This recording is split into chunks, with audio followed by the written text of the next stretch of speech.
नमस्कार, स्वागत है आपका विंध्य भारत में। मैं आपके साथ साक्षी गुप्ता। आइए बढ़ते। मध्य प्रदेश, राजस्थान और छत्तीसगढ़ में पराजय के लिए कांग्रेस को अधिक समीक्षा की आवश्यकता नहीं है। हर बड़ी पराजय पर बनी कमेटियों की रिपोर्ट्स अलमारियों में धूल खा रही है। प्रदेशों के नेताओं द्वारा अपने वर्चस्व के लिए प्रतिद्वंद्वियों को गड्ढों में गिराने के हथकंडे अंततोगत्वा उन्हें और पार्टी को धराशायी कर देते हैं। बहुत कम लोगों को याद होगा कि मध्य प्रदेश में पंडित द्वारका प्रसाद मिश्र से लेकर श्यामाचरण शुक्ला, कमलनाथ, अर्जुन सिंह और दिग्विजय सिंह तथा अजीत जोगी या भूपेश बघेल तक यही दाव पेच आघाती साबित हुए हैं। कमलनाथ ने तो 1980 के प्रारंभिक दौर में ही शुक्ल बंधुओं के प्रिय आदिवासी नेता शिवभानु सिंह सोलंकी को मुख्यमंत्री बनने से रोकने के लिए पहले अपनी दावेदारी की और अधिक समर्थक न देख अपने गुट को अर्जुन सिंह से जोड़कर उन्हें जितवा दिया। बाद में वह सदा अर्जुन सिंह का साथ देकर राष्ट्रीय राजनीति में सक्रिय रहकर अपने विश्वस्त विधायकों को महत्वपूर्ण बिजली, ऊर्जा और लोक निर्माण विभाग PWD दिलवाते रहे। इन विभागों के बजट और ठेकेदारी के काम सर्वाधिक रहते हैं प्रदेश में द्वारका प्रसाद मिश्र ने ही। पहले शुक्ल बंधुओं का प्रभाव रोकने के लिए PC सेठी और अर्जुन सिंह को महत्व दिलाया। बाद में अर्जुन सिंह और दिग्विजय सिंह ने माधव राव सिंधिया, मोतीलाल वोरा, सुभाष यादव, सुरेश पचौरी को रोकने के लिए हर संभव राजनीतिक चाल चली। इस बार भी कमलनाथ और दिग्विजय एक हद तक समर्थन विरोध का खेल खेलकर तिकड़मों से विजयी होने की कोशिश कर रहे थे।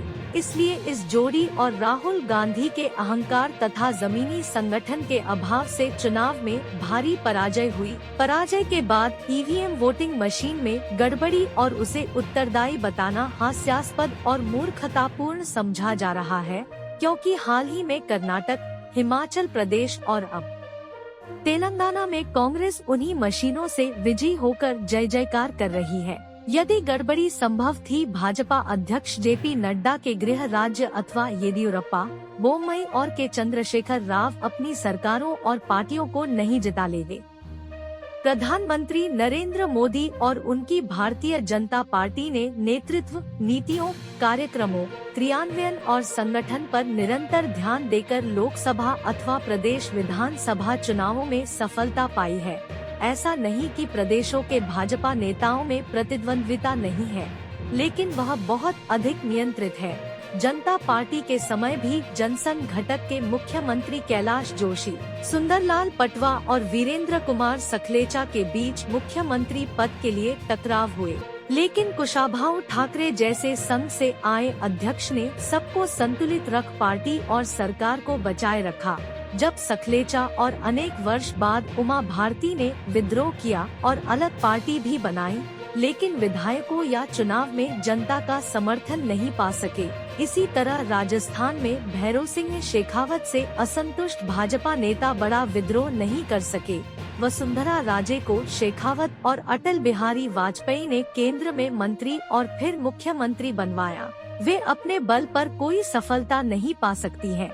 यही कारण है कि आज भी उनके कुछ समर्थक विधायक हैं, लेकिन वह विद्रोह करने की ताकत नहीं रखती। उन्हें अपने बेटे दुष्यंत का भविष्य भी देखना है।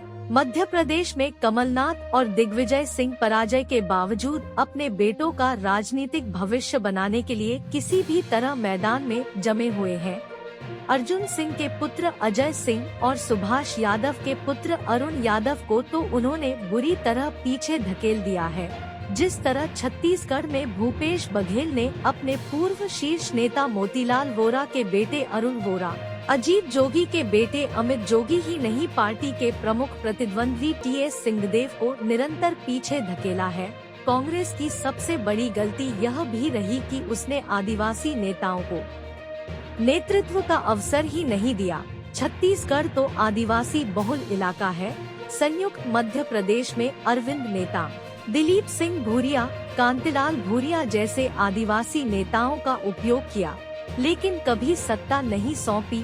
यही नहीं, केंद्र में मनमोहन सिंह, सोनिया, राहुल गांधी और प्रदेश में अजीत जोगी और भूपेश बघेल के राज में माओवादी नक्सल समर्थक सलाहकारों को महत्व देकर नक्सली तत्वों के प्रति नरम रुख रखा, जबकि आदिवासी मोदी राज के साथ व्यापक सामाजिक आर्थिक बदलाव और प्रगति के लिए आकर्षित होते रहे हैं। राजस्थान में तो कांग्रेस को डुबोने के लिए राहुल गांधी ने अशोक गहलोत और सचिन पायलट को 5 साल लड़ते रहने के लिए प्रोत्साहित किया। सचिन से 10 वर्षों तक मुख्यमंत्री बनाने की आंख मिचोली की। गहलोत को अपने विश्वस्त सहयोगी वेणुगोपाल और सुरजेवाला से दबाव बनवाकर स्वार्थों की पूर्ति करते रहे।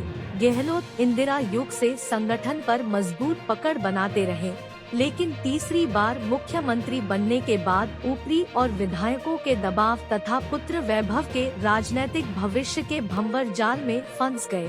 सचिन और उनके साथियों को ही नहीं, पुराने साथी लेकिन राहुल के भी नजदीक सीपी जोशी जैसे अन्य नेताओं को राजनीतिक रूप से कमजोर करते रहे। वह स्वयं पूर्व मुख्यमंत्री हरिदेव जोशी, शिवचरण माथुर, गिरिजा व्यास के खिलाफ मोर्चा बनाकर सत्ता में पहुंचे थे। दूसरी तरफ भाजपा ने राजस्थान के पुराने प्रतिद्वंद्वियों को किनारे कर दूसरी पंक्ति के नेता के रूप में गजेंद्र सिंह शेखावत, राज्यवर्धन सिंह राठौर, महारानी दिया कुमारी, अर्जुन मेघवाल को आगे के लिए तैयार कर लिया। मध्य प्रदेश में भी पिछले 5 वर्षों से शिवराज सिंह पर असंतोष का आंतरिक दबाव रहा, लेकिन सार्वजनिक नहीं हुआ। फिर यहाँ भी कैलाश विजयवर्गीय, नरेंद्र सिंह तोमर, प्रहलाद सिंह पटेल, वीडी शर्मा सहित दूसरी पंक्ति के सेनापति चुनावी मैदान में उतार दिए। छत्तीसगढ़ में रमन सिंह के 15 वर्षों के कार्यकाल की राजनीतिक पूंजी और आदिवासी इलाकों एवं महिलाओं के बीच लगातार सक्रिय रहते हुए भाजपा ने रेणुका सिंह, सरोज पांडे, अरुण साव और ब्रजमोहन अग्रवाल जैसे कुछ नेता तैयार कर दिए। इस तरह मोदी की गारंटी यानी वायदे के अनुसार जन कल्याण कार्यक्रमों के क्रियान्वयन का विश्वास जनता में बनाया। नतीजा यह हुआ कि कांग्रेस की गाड़ी अपने बनाए गड्ढों में धंसती चली गई और भाजपा ने अभी से 2024 के लोकसभा चुनाव में विजय रथ के लिए